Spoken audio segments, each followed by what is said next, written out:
உலகம் முழுவதும் வாழக்கூடிய கடவுள் அருள் டிவி நேயர்கள் அனைவருக்கும் உங்கள் தாம்பரம் ஸ்ரீ வாராகி ஈசனேசன் சுவாமிகளுடைய நல்லாசிகள், வாழ்த்துக்கள். ஜெய் வாராகி, ஜெய் ஜெய் வர். அன்பு நேயர்களே, ஒரு முக்கியமான தலைப்பை எடுத்து, ஒரு பக்கம் புதிய தமிழ் வருஷப்பிறப்பு பிறக்குது. புதிய தமிழ் வருடம், தமிழ் வருஷப்பிறப்பு பிறகு. புதிய வருஷப்பிறப்பு பிறக்கும் போது அன்னைக்கு தான் பஞ்சாங்க படலம்னு ஒன்று படிப்பாங்க. அப்போ அந்த புதிய பஞ்சாங்கத்தில் என்னெல்லாம் கிரக அமைப்புகள் இருக்கு, அந்த கிரகத்துடைய சாரங்கள் என்னென்ன இருக்கு, எந்தெந்த மாதம் எந்தெந்த கிரகம் உச்சம் அடையுது, வக்ரம் அடையுது, வக்ர நிவர்த்தி அடையுது, அஸ்தங்கம் அடையுது, எந்த பக்கம் கிழக்கு திசையில் உதிக்குதா, மேற்கு திசையில் அஸ்தங்கமாகுதா, இது எல்லாவற்றையும் தீர்மானிக்கக்கூடியது தமிழ் புத்தாண்டு தான். அதே போல இந்த தமிழ் புத்தாண்டுலேருந்து ஒரு 10 நாள் தள்ளி மிகப்பெரிய மாற்றம் குரு பெயர்ச்சி நடக்குது. இப்போ அதுலேருந்து ஒரு மாதம் தள்ளி சனியுடைய வக்ரம் ஆரம்பிக்குது. அப்போ இந்த 3 பெயர்ச்சிகளையும் உள்ளடக்கி, குறிப்பாக இந்த தமிழ் புத்தாண்டு மற்றும்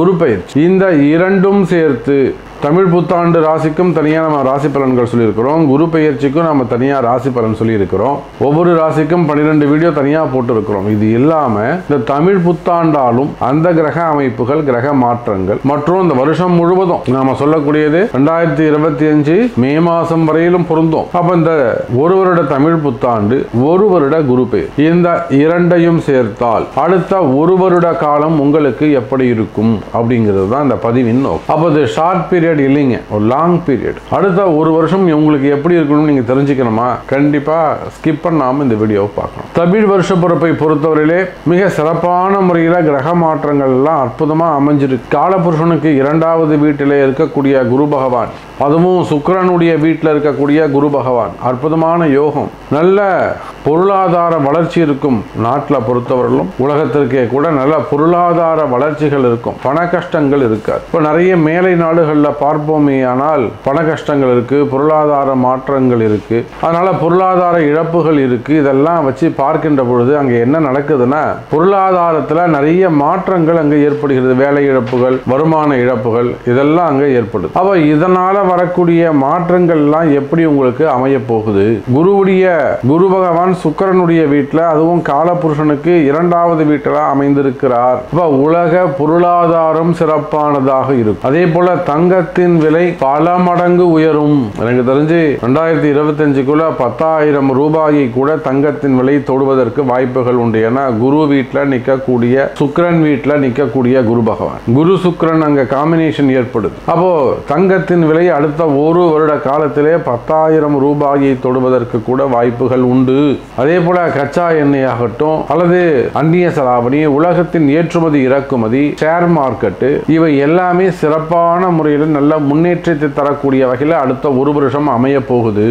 அப்போ சாதாரண விவசாயிகளாக நீங்கள் இருக்கிறீங்க, ஒரு விவசாயம் பண்ணுறீங்க, அல்லது ஒரு சிறு தொழில் பண்ணுறீங்க, ஒரு ஸ்மால் ஸ்கேல் இண்டஸ்ட்ரி வச்சுருக்கிறீங்க, சிறு தொழில் பண்ணக்கூடியவங்க, குறு தொழில் பண்ணக்கூடியவங்க, சின்ன சின்ன ஃபேக்ட்ரிஸ் வச்சு நடத்தக்கூடியவர்கள், சுய தொழில் செய்யக்கூடியவர்கள், அப்போ இவங்க எல்லாருக்குமே கூட அடுத்த ஒரு வருட காலம் தமிழ் வருஷ பிறப்பு மற்றும் இந்த குரு பெயர்ச்சி, இவை இரண்டும் சேர்த்து பார்ப்போமேயானால் இவை இரண்டுமே வருமானத்திற்கு குறைவிருக்காது.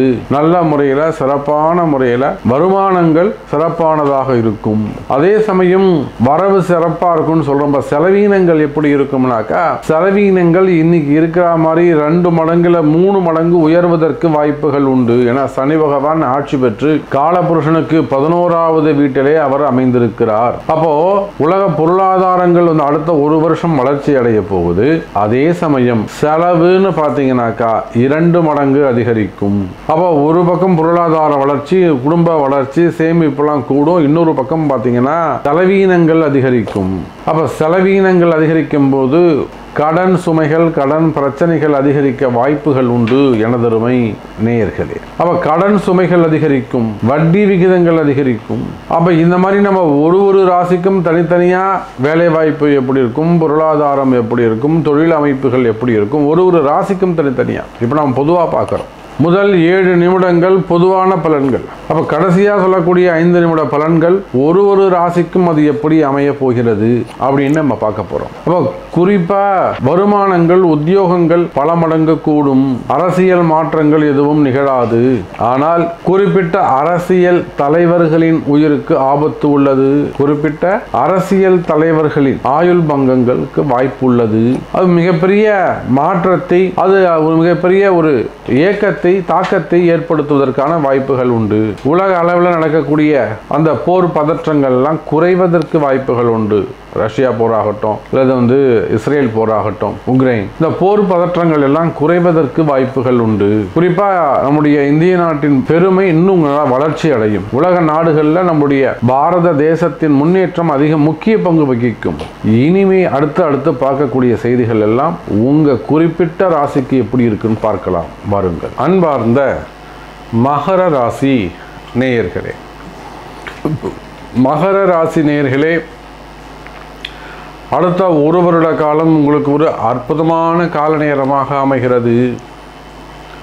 அதி அற்புதமான கால நேரமாக உங்களுக்கு அமைகிறது. காரணம் என்னன்னு கேட்டிங்கனாக்கா, ராசிக்கு 5ல் இருக்கக்கூடிய குரு ரொம்ப ராசியாக இருக்க போகிறார். அடுத்த 1 வருஷ காலம் உங்களை யார் காப்பாற்ற போகிறாங்கன்னா, 2 கிரகம் உங்களை காப்பாற்ற போகுது. ஒன்று, மகர ராசிக்கு ராசிநாதனாக வரக்கூடிய சனி பகவான் ராசிக்கு 2வது வீட்டில் சுயாட்சி பெற்று திக்பலம் பெற்று உட்கார்ந்துருக்கிறாரு. அவரும் உங்களை காப்பாற்ற போகிறார். இன்னொரு பக்கம் பார்த்தீங்கன்னா, 5ல் இருக்கக்கூடிய குரு பகவான் உங்களுக்கு நல்ல அது அற்புதமான வகையில் நல்ல யோகத்தை கொடுக்க போகிறார். அப்போ மகர ராசி அன்பர்களே, இப்போ நான் சொன்னேன் சிம்மத்துக்கு எச்சரிக்கை தேவைன்னு சொன்னேன், துலாத்துக்கு எச்சரிக்கை தேவைன்னு சொன்னேன், சிம்மத்துக்கு எச்சரிக்கை தேவைன்னு சொன்னேன். ஆனால் மகர ராசியை பொறுத்தவரையிலே யோகமான ராசியாக அமைகிறது. அடுத்த 1 வருஷம் மகர ராசி என்பவர்கள் கவலையின்றி சுற்றி திரியலாம். கவலையே பட வேணாம். ஏதோ ஒன்று நடக்கும், அது நல்லதாக நடக்கும். ஏதோ ஒரு விஷயம் நன்மை நடக்கும், அது உங்களுக்கு வளர்ச்சியானதாக இருக்கும். யதார்த்தமாக ஒரு முயற்சி எடுப்பீங்க, அது பெரிய வெற்றியை கொடுத்துரும். ஒரு சிறிய பட்ஜெட்டில் ஒரு படம் எடுப்பார், மகர ராசியாக இருப்பார் அந்த நடிகர், இல்லைன்னா அந்த ப்ரொடியூசராக இருப்பார், இல்லைன்னா அந்த டைரக்டராக இருப்பார்.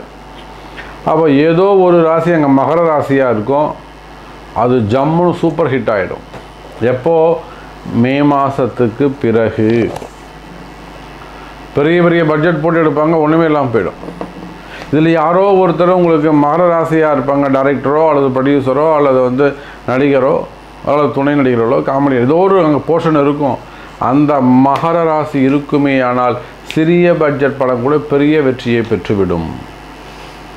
இது சினிமா துறைக்கு மட்டும் இல்லைங்க, சிறு தொழிலுக்கும் பொருந்தும், விவசாயிக்கும் பொருந்தும்.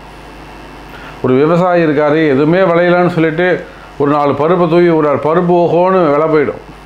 ஒரு தக்காளியை போட்டு தக்காளி ஓஹோன்னு விலை போயிடும். அப்போ ஏதோ ஒரு தொழில் நீங்கள் யதார்த்தமாக செய்தால் கூட காலம் நேரம் சரியாக இருக்கின்ற பொழுது, கால நேரம் உங்களுக்கு நல்லா இருக்கும்போது நீங்கள் எடுக்கக்கூடிய யதார்த்தமான முயற்சிகள் கூட பெரிய வெற்றி, பெரிய லாபம் தருகின்றது. இது எல்லா இடத்துக்கும் பொருந்தும். கடன் சுமையாக இருக்கலாம், கடன் பிரச்சனைகளாக இருக்கலாம், வம்பு வழக்குகளாக இருக்கலாம், சிறை தண்டனையாக இருக்கலாம், ஜாமீன் சம்பந்தப்பட்ட பிரச்சனையாக இருக்கலாம், வீண்பழி அவமானங்களாக இருக்கலாம், சத்துருக்களுடைய தொந்தரவாக இருக்கலாம், எதிரிகளுடைய தொந்தரவுகளாக இருக்கலாம், மனசில் இருக்கக்கூடிய பயங்களாக இருக்கலாம், தீராத நோயாக இருக்கலாம். அப்போ இந்த தீராத கடன் பிரச்சனையாக இருக்கலாம், கடன் கொடுத்தவன் ரொம்ப இம்சை பண்ணலாம், அசிங்கப்படுத்தலாம். அப்போ மகர ராசி அன்பர்களே, இந்த மாதிரியான பிரச்சனைகள் உங்களுக்கு நிலையான பிரச்சனைகள் எல்லாமே கூட மறைந்து, நிலையான பிரச்சனைகள் எல்லாம் மறைந்து நிலையான நிம்மதி பெறக்கூடிய வருடமாக அடுத்த ஒரு வருஷ காலம் உங்களுக்கு அமையுது. ஏப்ரல் 31 மே மாதம் 1 வரலும் அந்த மகர ராசி நேயர்கள் பார்த்தோன்னா கண்ணங்கரேல்னு இருப்பார். மே மாதம் 2 3 பார்த்தீங்கன்னா அப்படியே எம்ஜிஆர் மாதிரி பலன்னு இருப்பார். ஏடா நேற்று தானே கருப்பான், இப்போ எப்படி சகப்பாயிட்டாம, அவனுக்கு நல்ல நேரம் வந்துருச்சுடா, அவனுக்கு ஒரு யோக காலம் வந்துருச்சு, நேற்றுலேருந்து அவன் அப்படி தான் இருக்கான். அந்த மாதிரி மாற்றங்களை சொல்லக்கூடிய வகையில், மாற்றங்களை பிறர் பார்த்து மகிழக்கூடிய வகையில் அடுத்த ஒரு வருஷ காலம் உங்களுக்கு நிறைய நல்லது நடக்க போகுது. நான்லாம் எனக்கு நடக்குமா சாமி, நீங்கள் சொல்கிறதெல்லாம் எனக்கு நடக்குமா சாமி, கேட்குறேன், நல்லா தான் இருக்குது, இன்ப தேன் வந்து பாயுது காதனிலேன்னு இருக்குது, ஆனால் நான் இருக்கிற நிலைமைக்கு முடியுமா சாமி? கவலை வேண்டாம் மகர ராசி என்பர்களே, கவலைக்கு டாட்டா காட்டுங்க. நிச்சயமாக அடுத்த ஒரு வருட காலம் உங்களுடையது, வெற்றிக்கான காலம். எப்பொழுதுமே நீங்கள் சொல்லக்கூடிய எல்லா பதவியும் நான் பார்ப்பேன் சாமி, நல்லா இருக்குது, கரெக்டாக சொல்கிறீங்க, இது எனக்கு பொருந்துமா சாமி? நீங்கள் என்னை பற்றி சொல்லவே இல்லையே, வேலையை பற்றி சொல்லலையே, தொழிலை பற்றி சொல்லலையே, கடனை பற்றி சொல்லலையே. அப்போ அடுத்த ஒரு வருஷம் சிறப்பாக இருக்கும், சூப்பராக இருக்குன்னு சொல்லிட்டீங்க சாமி. பட் எனக்கான ஸ்பெசிஃபிக்கான சில கொஸ்டின்ஸ் இருக்குது. நான் இந்த மாதிரி இந்த இடத்துலேருந்து பேசுகிறேன், எனக்கு இது நடக்குமா அப்படின்னு கேட்பீர்களே, ஆனால் அதுக்கு உங்கள் பிறப்பு ஜாதகத்தை கொண்டு வாருங்கள், இன்னும் கூட துல்லியமான பலன்களை உங்களுக்கு சொல்ல முடியும்.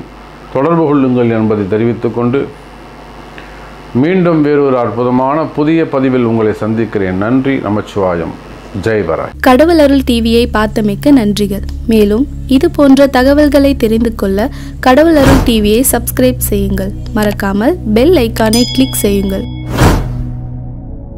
அன்பு பக்தர்களே, மாபெரும் குரு பெயர்ச்சி பரிகார ஹோமம், குரு பெயர்ச்சி விழா. குரு பகவான் மேஷ ராசியில் இருந்து ரிஷப ராசிக்கு 1/5/2024 மாலை 5 மணி அளவிலே மேஷ ராசியில் இருந்து ரிஷப ராசிக்கு பெயர்ச்சி அடைகிறார். இந்த மாபெரும் குரு பெயர்ச்சியை முன்னிட்டு மாபெரும் குரு பெயர்ச்சி பரிகார யாக வேள்வி 12 ராசி அன்பர்களுக்காகவும் நேரம் மாலை 4 மணி முதல் 8 மணி வரை. இடம் ஸ்ரீ மீனாட்சி சுந்தரேஸ்வரர் ஆலயம், சென்னை மேற்கு தாம்பரம். இந்த குரு பெயர்ச்சி மகாயாகத்தில் நீங்களும் உங்கள் குடும்பத்தாரும் மகா சங்கல்பத்தில் பங்கு பெற தங்கள் பெயரை பதிவு செய்ய உடனே தொடர்பு கொள்ளவும்.